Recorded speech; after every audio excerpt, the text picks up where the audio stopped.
Livro A Odisseia de Homero, Canto 20. Fez no vestíbulo o leito Odisseu, sofredor de trabalhos, por baixo pôs uma pele de boi, não curtida, cobrindo-a com muitas peles de ovelhas, que os moços aqueus imolaram. Um manto eurínoma deita por cima do herói em repouso. Dos pretendentes à ruína Odisseu meditava no espírito, sem pregar olhos. Das salas criadas vem vindo, as que, havia muito, soiam unir-se aos aqueus de conduta insolente, por entre muitas risadas, trocando conceitos jocosos. O coração no imo peito Odisseu acalmar não podia, a revólver vários planos, em dúvida, dentro do espírito, se lançasse sobre elas, e a todas a morte aprestasse, ou se deixasse que aos moços soberbos nesta última noite se misturassem.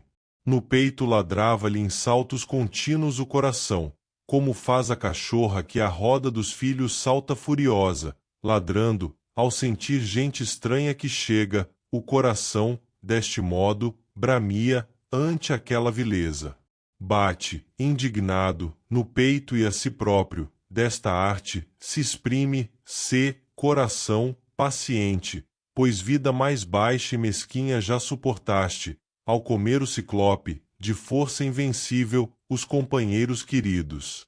Mas tudo aguentaste, até seres por meus ardis libertado da furna, ao pensarmos na morte.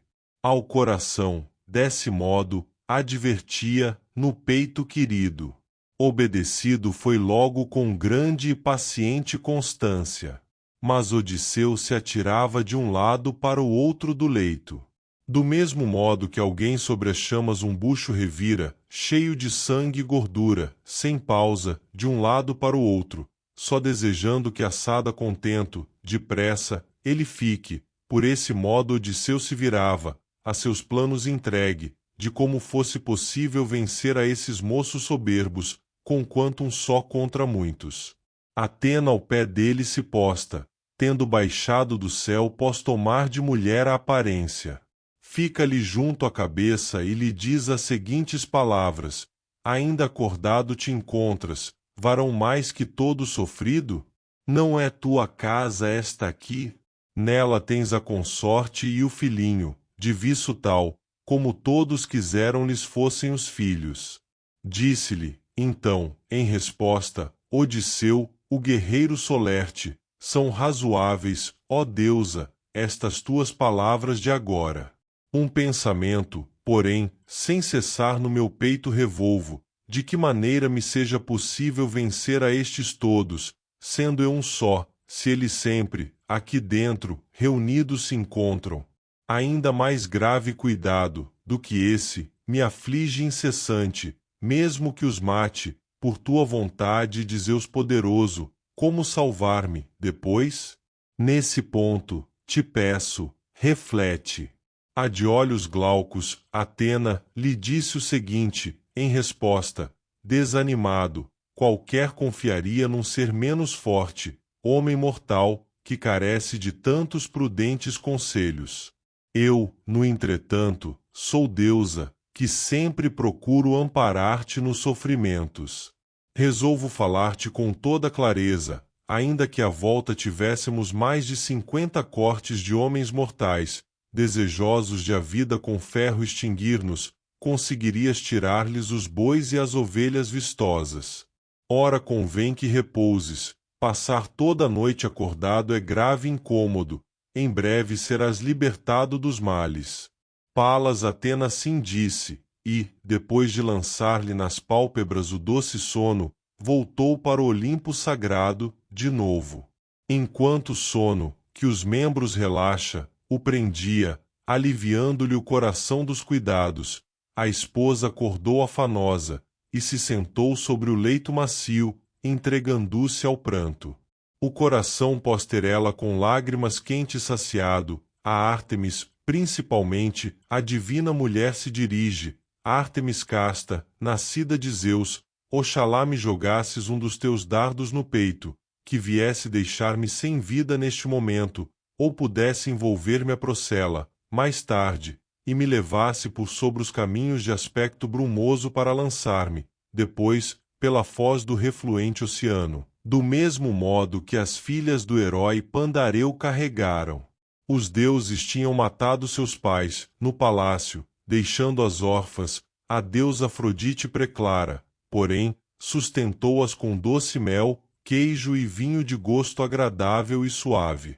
De Ártemis casta obtiveram o porte elegante, beleza era-lhes deu, e prudência, bem mais do que as outras mulheres, a arte de belos trabalhos com Palas Atena aprenderam. Mas, quando foi para o Olimpo vastíssimo a deusa Afrodite, para pedir que as donzelas florido consórcio obtivessem de Zeus potente, que os raios atira, ele tudo conhece, quanto ao destino propício dos homens e ao fado funesto. Numa procela as arpias as jovens de casa roubaram e, como escravas, as foram levar às terríveis Eríneas. Dessa maneira fizessem comigo os que moram no Olimpo. Se Ártemis, deusa de tranças bem feitas, ferir-me ora viesse, e para a terra medonha me fosse, onde visse a Odisseu, antes de a mente alegrar de qualquer indivíduo mesquinho, mais toleráveis, de fato, são sempre as desgraças, se a gente em sofrimentos os dias consome, mas pode de noite sono agradável colher, que a memória de tudo suprime, não só dos males, também dos prazeres, ao vir sobre as pálpebras. A mim, porém, um demônio funesto maus sonhos envia. Hoje ao meu lado dormiu indivíduo a Odisseu semelhante, tal como quando partiu com o exército. Alegre ficou-me o coração, por pensar que não fosse ilusão, mas verdade. Disse, no tempo em que a aurora surgiu no seu trono dourado. Ouve-lhe a voz lacrimosa Odisseu, sofredor de trabalhos, preocupado ficou, parecendo-lhe na alma que fora reconhecido por ela, que junto à cabeça se achava. O manto e os velos, então, recolheu, sobre os quais repousara, numa cadeira os depóis, no salão, mas a pele bovina, junto da porta, e elevando as mãos ambas, a Zeus se dirige: Zeus Pai, se foi por vontade que ao fim me trouxeste por terra e pelas úmidas vias, depois de sofrer tantos males, dá que aqui dentro de casa alguém diga, acordado, palavras de fausto agouro, e que fora me venha um sinal de tua parte. Isso disse ele, implorando, Zeus sábio acatou-lhe o pedido. Fez trovejar na mesma hora do Olimpo escampado e brilhante, do alto das nuvens. Com isso alegrou-se o divino Odisseu. Uma das servas que perto moíam lhe disse o presságio, dentro de casa, onde estavam os moinhos do príncipe de homens. 12 mulheres, ao todo, ali sempre se achavam na faina, a moer trigo e cevada, o alimento que aos homens dá força. Todas já estavam dormindo, depois de acabada a tarefa, uma somente, por ser a mais fraca, ainda estava na lida. Esta, parando o moinho, o presságio ao Senhor disse logo, Zeus Pai, que tem sobre os deuses e os homens completo domínio há pouco enviaste um trovão estrondoso do Olimpo estrelado, sem que haja nuvem nenhuma, parece um sinal de tua parte.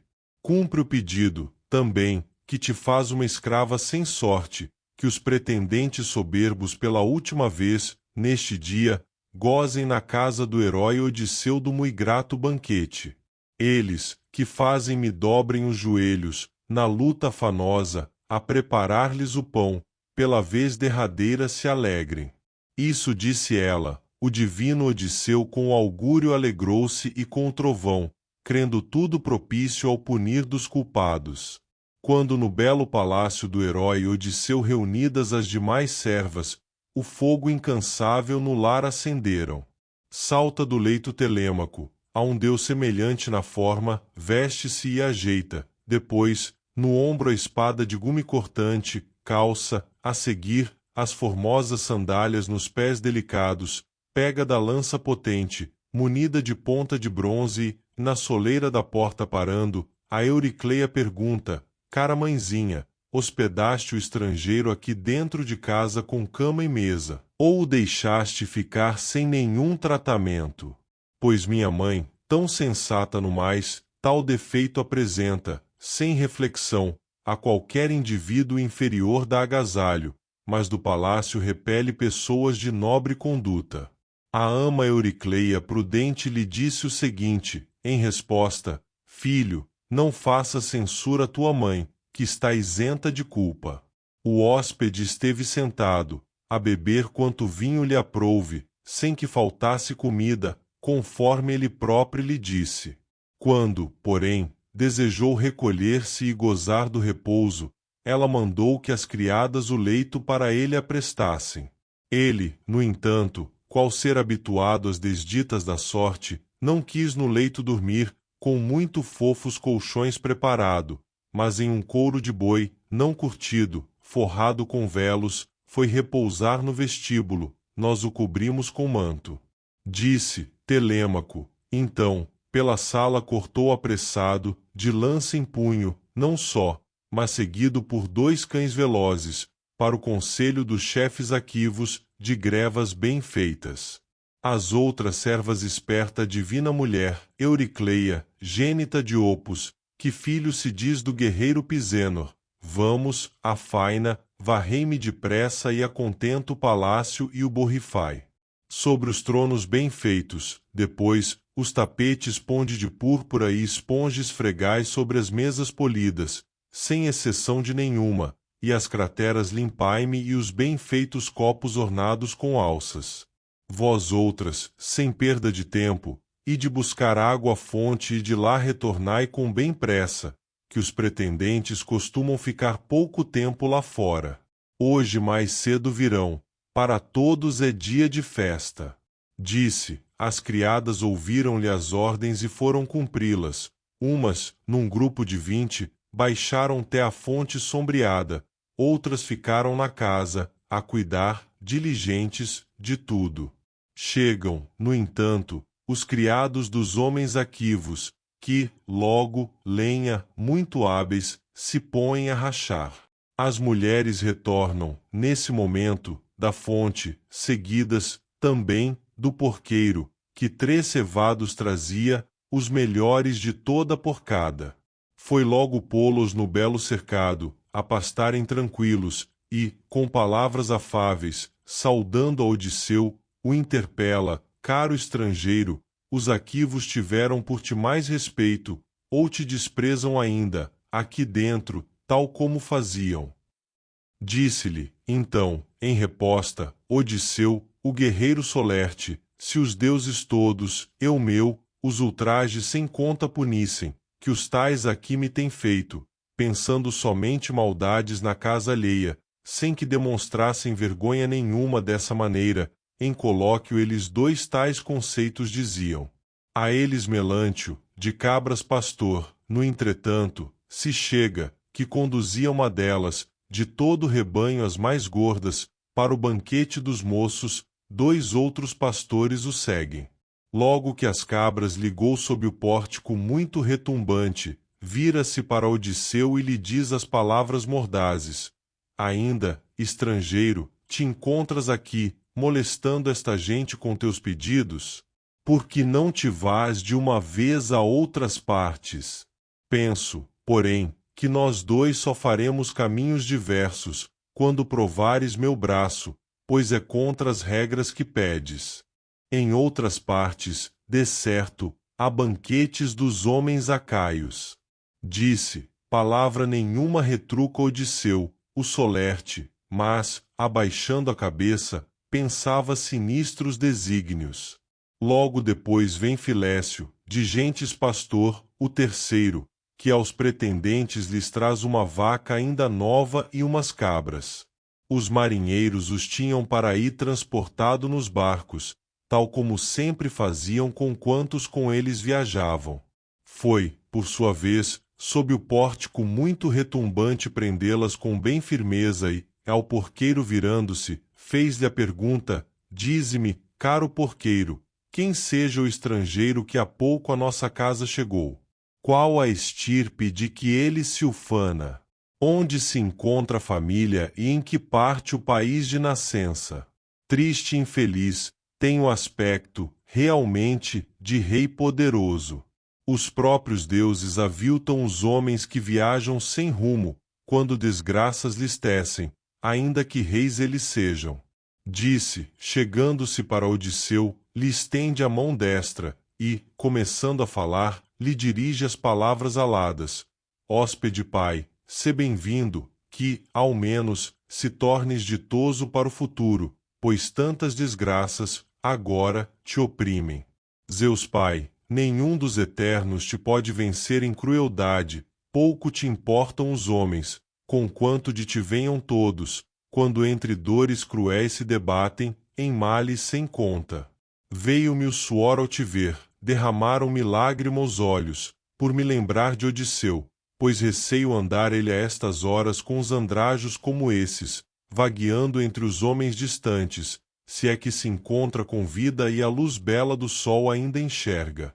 Mas se já a vida perdeu, se baixou para o de Hades palácio, pobre de mim, por ficar sem o grande Odisseu, que na terra dos cefalenses me pôs, desde cedo, a vigiar-lhe as manadas, tão acrescidas e nédias agora, ninguém poderia ver prosperar deste jeito os bovinos de fronte espaçosa.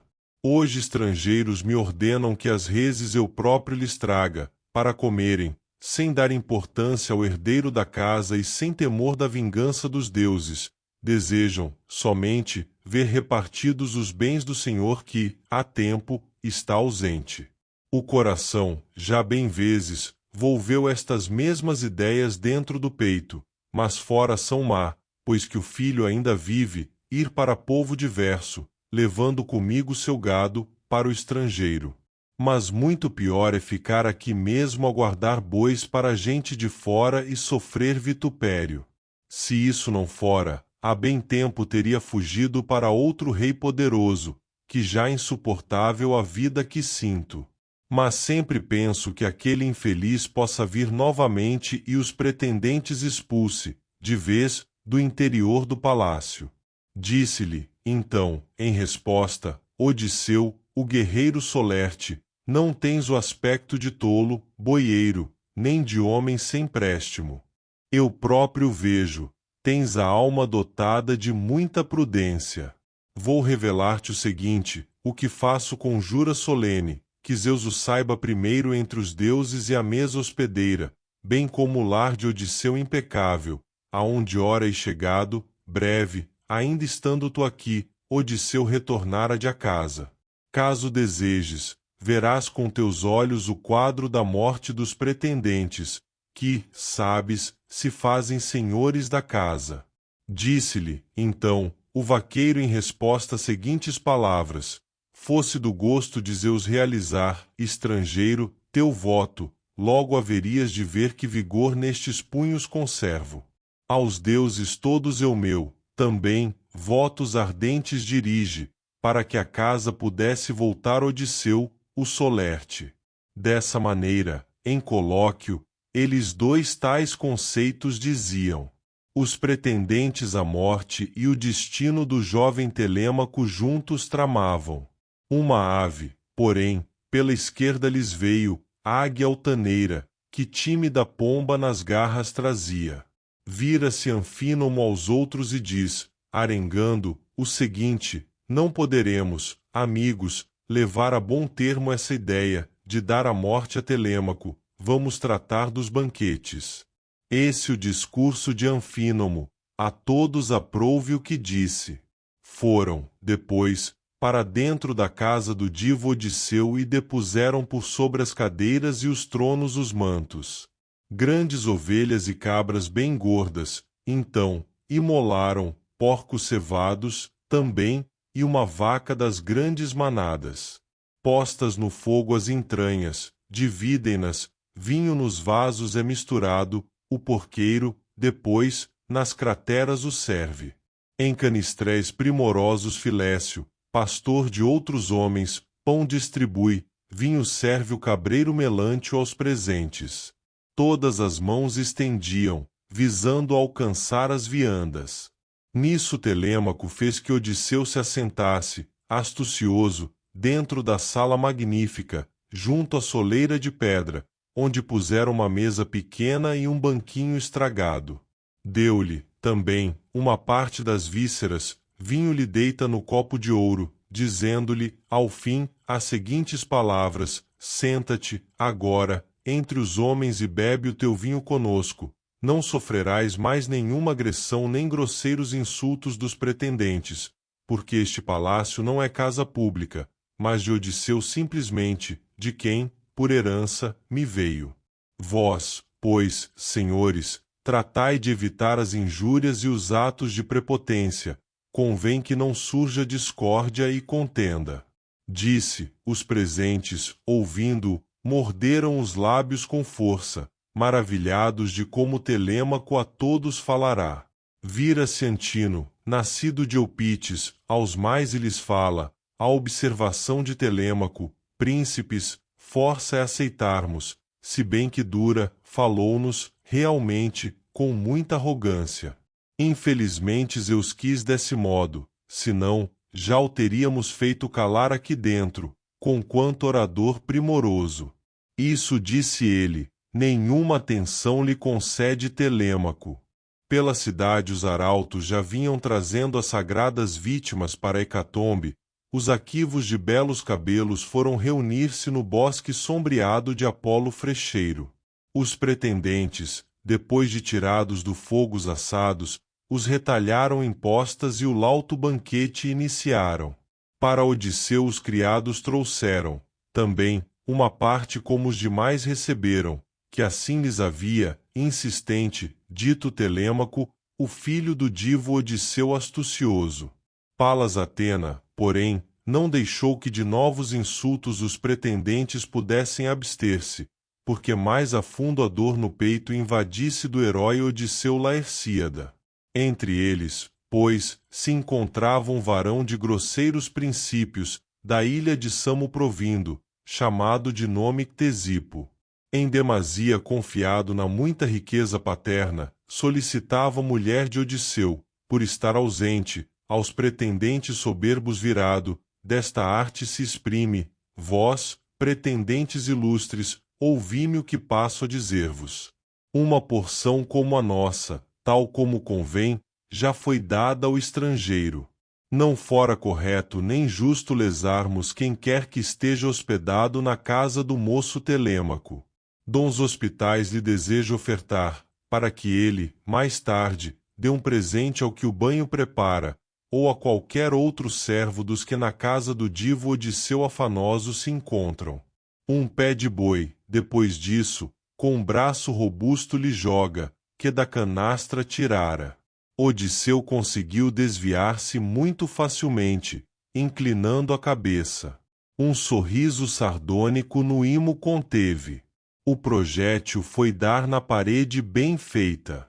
Muito indignado, Telêmaco vira-se para Ctesipo. Foi-te melhor, bem melhor, em verdade, Ctesipo, não teres no hóspede, agora, acertado.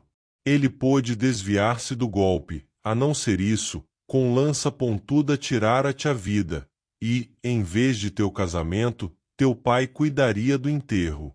Que ninguém faça, portanto, nenhuma insolência aqui dentro, pois já me encontro capaz de observar as ações e entendê-las, todas, as boas e más, pois agora já não sou criança.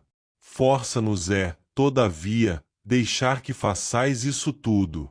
Sacrificais meus carneiros, o vinho bebeis sem medida e o pão gastais, é impossível, a um só, contra tantos opor-se. Ora cessai de uma vez de ofender-me com tantos ultrajes. Mas, se quereis, em verdade, matar-me com bronze afiado, quase vos digo que me é preferível e mais vantajoso vir a morrer, a ter sempre ante os olhos tais cenas iníquas, serem meus hóspedes desta maneira espancados, as servas obscenamente tratadas por vós, neste belo palácio. Isso disse ele, os presentes calados e quedos ficaram. Fala Gelau, finalmente, nascido do herói Adamastor. Caros amigos, ninguém ante um dito tão bem ponderado, pode indignado mostrar-se e explodir em fraseados violentos. Não deveis, pois, continuar a tratar desse modo o estrangeiro, ou a qualquer servo que mor na casa do divo Odisseu. Ora desejo a Telêmaco e a mãe dirigir um conselho com bons propósitos, a ambos será, porventura, agradável. Enquanto, dentro do peito, podíeis nutrir a esperança de que o prudente Odisseu retornasse algum dia, de Troia, não poderia ninguém censurar-vos, nem por entreterdes os pretendentes aqui, pois bem mais vantajoso seria se novamente voltasse Odisseu a pisar o palácio. Mas hoje é claro e evidente que a volta para ele é impossível. Ora tua mãe deves dar um conselho, ficando-lhe ao lado, de que dispose o mais nobre e que dons mais valiosos levar-lhe, para que possas a herança paterna, comendo e bebendo, administrar satisfeito, enquanto ela outra casa dirige. O ajuizado Telêmaco disse-lhe então, em resposta, por Zeus potente, Agelau, e porquanto meu pai é sofrido, que já morreu longe de Ítaca, ou ainda se encontra errabundo, a minha mãe nunca fiz objeções, sempre exorto, ao contrário, a que se queise com quem lhe aprouver, muitos dons ofertei-lhe. Mas tenho escrúpulos, sim, de expulsá-la daqui do palácio com frases ásperas. Nunca permitam tal coisa os eternos. Inextinguível risada faz Palas Atena que todos os presentes soltassem, turvando-lhes o uso da mente. Em convulsões estorciam-se, rindo com rostos estranhos. Carne ainda crua e sangrenta comiam, os olhos de lágrimas cheios ficaram, subindo-lhes do íntimo tristes presságios. Vira-se, então, para todos o divo Teuclímeno, e fala, de que doença, infelizes, agora sofreis? Envolvidos por noite escura vos vejo as cabeças, os rostos e os joelhos, altos gemidos ressoam, dos rostos as lágrimas correm, sangue destila dos nichos bem feitos, das altas paredes, e de fantasmas o pátio está cheio, até o próprio vestíbulo, que para as trevas já baixaram, para o érebo. O sol apagou-se já no alto céu, difundindo-se em tudo tristonho negrume. Suas palavras somente risadas em todos despertam. Pôs-se a falar logo Eurímaco assim, descendente de Pólibo, doido, por certo, é o estrangeiro, que veio de terras distantes. Vamos, rapazes, mostrai-lhe, depressa, o caminho da porta, para que à praça se vá, já que noite isto aqui lhe parece. Disse-lhe o divo Teuclímeno, então, em resposta, o seguinte: não te pedi que me desses, Eurímaco, auxílio nem guia, que olhos possuo perfeitos, ouvidos e pernas robustas, bem como espírito são, bem desperto no peito sadio.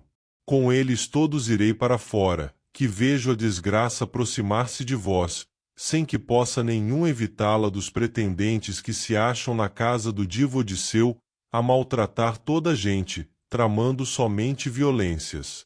Tendo isso dito, o palácio deixou de feitura magnífica e foi Pireu procurar, que de grado recebe e agasalha.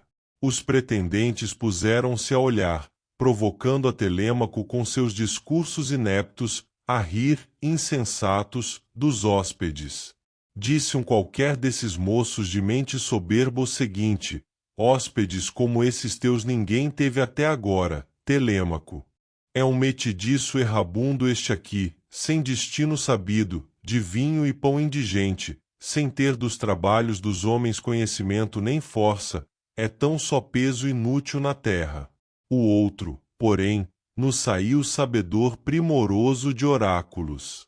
Ora me segue o conselho, hás de ter mais proveito com isso, lança esses hóspedes logo em navio provido de remos, e os manda para Sicília, hás de ter, certamente, bom lucro. Isso disse ele, nenhuma atenção lhe concede Telêmaco, mas para o pai volve os olhos, calado, a esperar o momento de contra os moços soberbos com mãos vigorosas lançar-se. Da sala oposta, porém, recostada num trono muito belo, a que nascerá de Icário, a prudente e sensata Penélope, toda a conversa escutava, que os moços na sala diziam. Eles, no entanto, gozavam do lauto e agradável banquete, por entre risos, que reses inúmeras tinham matado. Ceia nenhuma, porém, mais infausta seria do que essa, que lhes estava prestando uma deusa e um varão vigoroso, pois que eles todos, primeiro, infamantes ações praticaram. Parabéns por chegar até o final deste audiolivro. Nós gostaríamos que você compartilhasse o seu saber conosco, escrevendo nos comentários do vídeo sobre os assuntos abordados no livro, para podermos debater ideias, insights e sugestões. Se você gostou do livro, deixe seu like e inscreva-se no nosso canal para não perder nenhum audiolivro. Obrigado por fazer parte da nossa comunidade.